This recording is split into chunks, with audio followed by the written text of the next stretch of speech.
Sampurasun palawargi simkuring sadaya.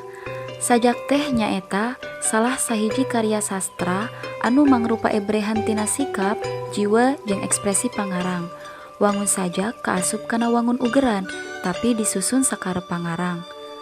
Sajak mangrupa ebrehan pikiran jeung rarasaan tina hasil ngimpleng atawa refleksi pangarang anu ngaguna-keun bahasa anu munel tur tetel. Sajak teh salah sahiji wanda puisi atawa wangun ugeran anu teu pasti kauger ku patokan wangunanana.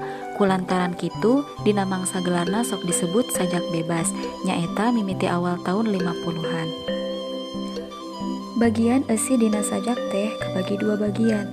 Aya sajak epik anu eusina ngadadarkeun atawa ngalalakonkeun, sareng aya sajak lirik, nyaeta sajak anu eusina ngebrehkeun rasa panyajakna. Hal-hal anu kudu diperhatikeun dina maca sajak teh nyaeta anu kahiji lenyapan, anu hartosna saacan maca sajak teu heula eusi sajakna. Anu kadua wirahma, nyaeta anca-gancangna dina maca sajak. Anu katilu vokal, patalina jeung sora, lafal, bentes henteuna dina ngucapkeun kecanada jeung rasa, patalina jeung sikap kana karyana dina maca sajak. Teras, ari anu disebat kontemporer dina Kamus Besar Bahasa Indonesia hartosna semasa, sewaktu, pada masa kini, sareng nu sajabina deui. Anu basa Sundana nyaeta zaman kiwari. Anu mana arti kontemporer secara umum ngagaduhan makna masa kini atanapi zaman kiwari sesuai sareng perkembangan kaayaan zaman. Biasana kata-kata dina sajak kontemporer mah kirang marhatikeun santun bahasana, nu mana nganggo kata-kata anu kasar, ejekan, sareng anu sanesna deui. Numutkeun kana pandapat kanggo disuarna, anu mana kanggo disuarna teh mangrupakeun salah sahiji tokoh Sunda kalahiran taun 50 genep anu kantos ngagemparkeun jagat Sunda ku karya-karyana, terutami karya sajakna. Kata-kata anu aya dina sajak-sajakna ngagaduhan idiom bahasa Sunda anu khas, nyaeta bahasa anu dipadukeun antara bahasa Sunda lulugu, dialek sareng populer. Kanggo disuarna mangrupakeun pelopor dina sajak Sunda kontemporer, tapi salianti sajak Sunda kontemporer anu diguar ku anjeunna, kanggo di oge ngaguar aliran sastra Sunda anu sanesna, nyaeta carpon, novel, sareng drama. Anu mana parantos aya sababaraha karyana mangrupa carpon sareng sajak, di antawis judulna nyaeta Jaga Alit tahun 78, Surat-surat Kaliwat tahun 82, Murang Maring tahun 80, Blues Kerelauk tahun 82, Serat Sarua Satwa tahun 85, sareng sajak Dongeng Si Ujang tahun 88. Menurut kanggo disuarna, sajak kontemporer teh nyaeta aya tina segi bentuk sareng segi temana. Upami tina segi bentuk henteu benten tebih sareng puisi atanapi sajak-sajak anu tipayuna nu disebat puisi lama. Sareng ari dina segi temana, sajak kontemporer teh nyaeta tema anu disesuaikeun sareng perkembangan kaayaan zaman di waktu harita.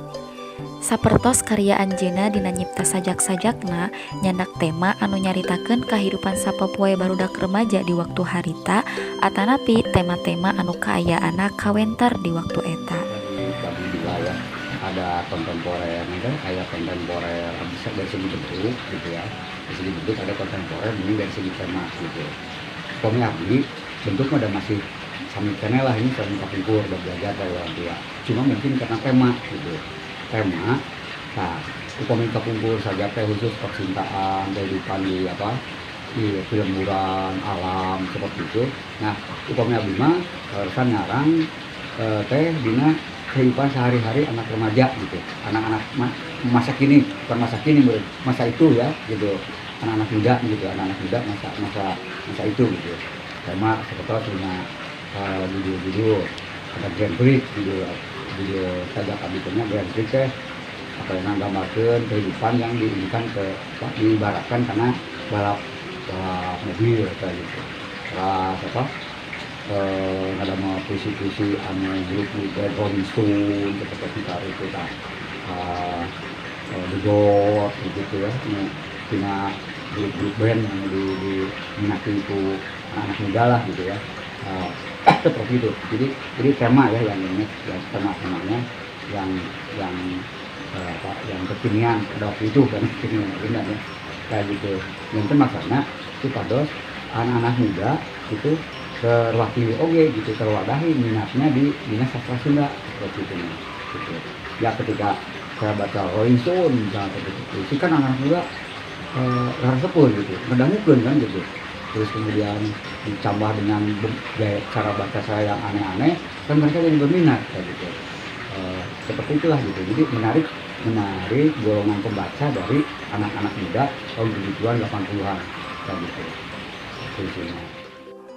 Di dieu simkuring bade mintonkeun salah sahiji contoh saja kontemporer karya kanggo disuarna anu bade dibacakeun langsung ku anjeunna. Sajak lagu wajib.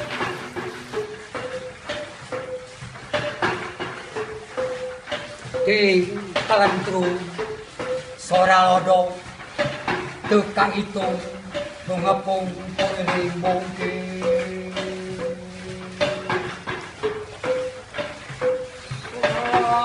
Satu nusa, satu bangsa, satu bahasa kita.